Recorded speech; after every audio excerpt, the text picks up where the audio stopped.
कमजोरी भरे माहौल में एक सेगमेंट ऐसा है जो काम तो ठंडा का करता है लेकिन शेयर गर्म है।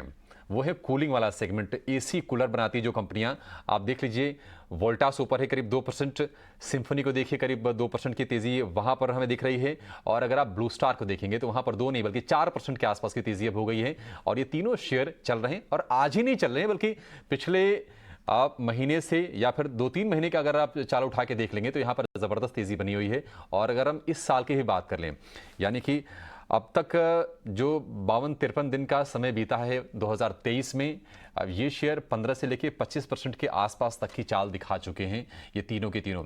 और उसकी वजह यह है कि इस बार थोड़े समय से जल्दी हम कह सकते हैं, क्योंकि फरवरी का महीना बीता है लेकिन गर्मी की आहट दिखने लगी है। तो गर्मी की जल्द दस्तक से हम उम्मीद ये भी कर रहे हैं कि बिजली की जो रिकॉर्ड डिमांड हो जाएगी और इसके चलते ही सरकार एक्शन मोड में आ गई है।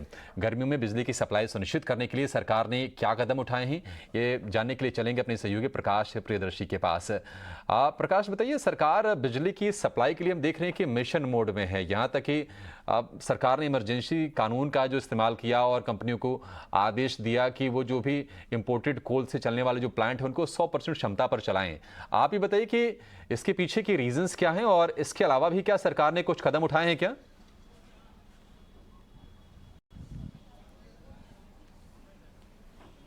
देखिए, ऊर्जा मंत्रालय का अनुमान ये कहता है कि इस बार गर्मियों में जो पावर की डिमांड है वो ऑल टाइम हाई होने वाली है। और अगर आप आंकड़ों पर नज़र डालें तो पावर मिनिस्ट्री के अनुमान के हिसाब से अप्रैल महीने में जो पीक आवर पावर डिमांड है वो 229 गीगावाट के रिकॉर्ड लेवल को पार करने वाली है। और ये आंकड़ा सिर्फ अप्रैल महीने का बताया गया है। मई जून के महीने में जब गर्मी में और तेज़ी आएगी और उसको देखते हुए पावर डिमांड में और बढ़ोतरी देखने को मिल सकती है। इसका एक फैक्टर ये भी है कि जो इकोनॉमिक एक्टिविटीज़ हैं उसमें भी लगातार बढ़ोतरी हो रही है, जिसकी वजह से जो पावर डिमांड है उसमें लगातार बढ़ोतरी हो रही है और आने वाले दिनों में इसमें और बढ़ोतरी होने की संभावना है। ऐसे में पावर डिमांड जो है उसको कैसे मीट किया जाए, इसके लिए ऊर्जा मंत्रालय ने एहतियातन कई तरह के अहम कदम उठाए हैं ताकि जो पावर शॉर्टेज की स्थिति जो है देश के अंदर न हो आने वाले दिनों में।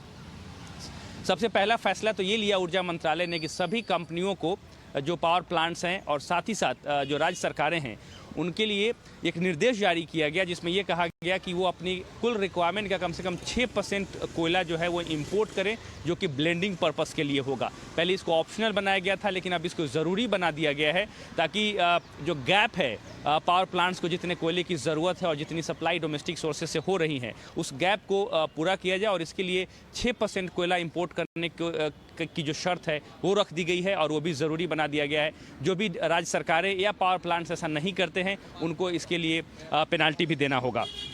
साथ ही साथ एक और अहम फैसला लिया सरकार ने, जिसका जिक्र आपने भी किया।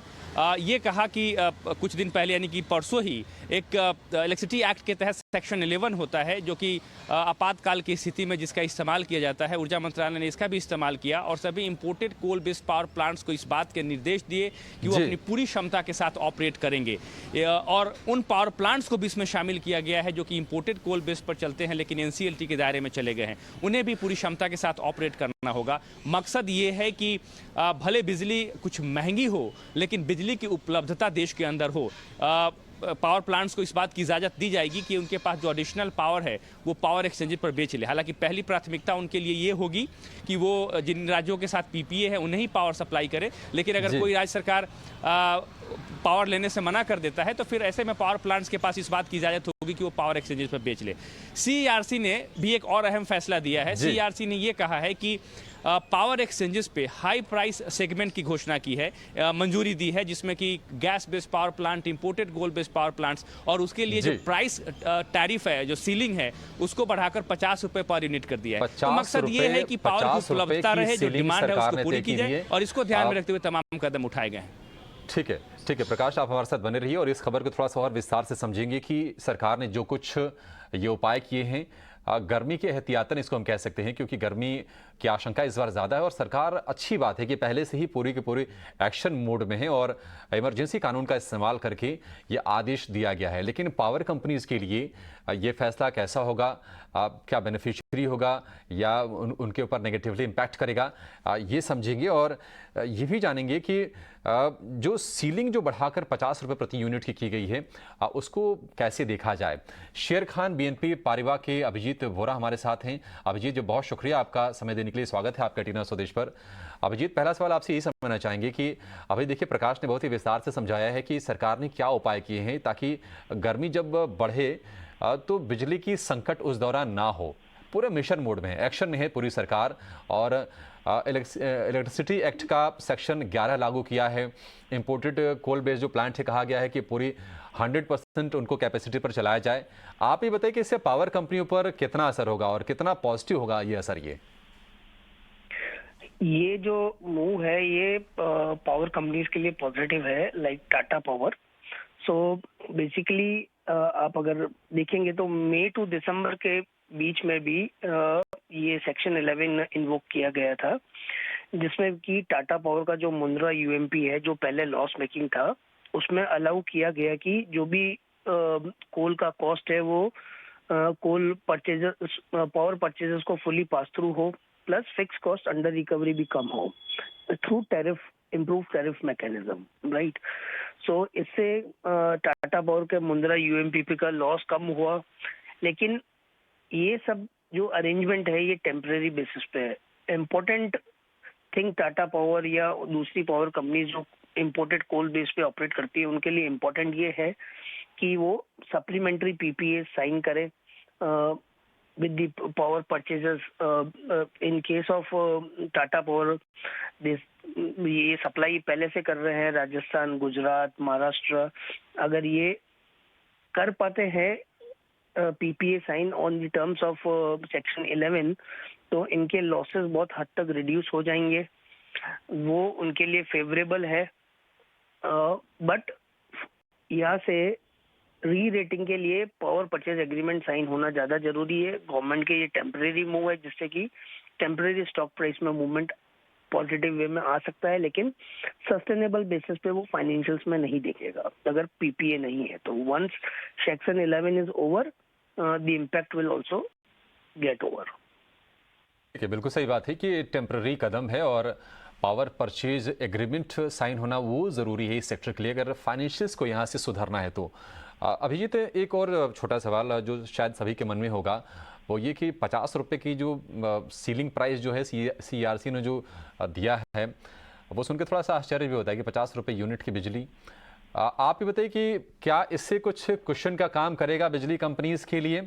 और एक और चीज़ क्लब करूंगा, हमने कल आईएक्स के शेयर में तेज़ी देखी थी कि माना जा रहा था कि जो एक्सेस जो बिजली होगी वो आईएक्स के थ्रू, ट्रेडिंग प्लेटफॉर्म के थ्रू वो बेची जाएगी, वहाँ पर वॉल्यूम सर्ज होगा। आप किस तरह से देख रहे हैं इसको? देखिए, हम आईएक्स को कवर नहीं करते हैं तो उस पर हम कमेंट नहीं करेंगे, उस पर हमारा कोई व्यू भी नहीं है। लेकिन एक नया सेगमेंट पावर एक्सचेंजेस पे डालने से जो पावर प्रोड्यूसर्स है उनको ये हेल्प मिलेगा कि जो एक्सेस पावर है पीपीए के अलावा, वो पावर एक्सचेंजेस पे जाके एक मैकेनिज्म के थ्रू बेच सकते हैं।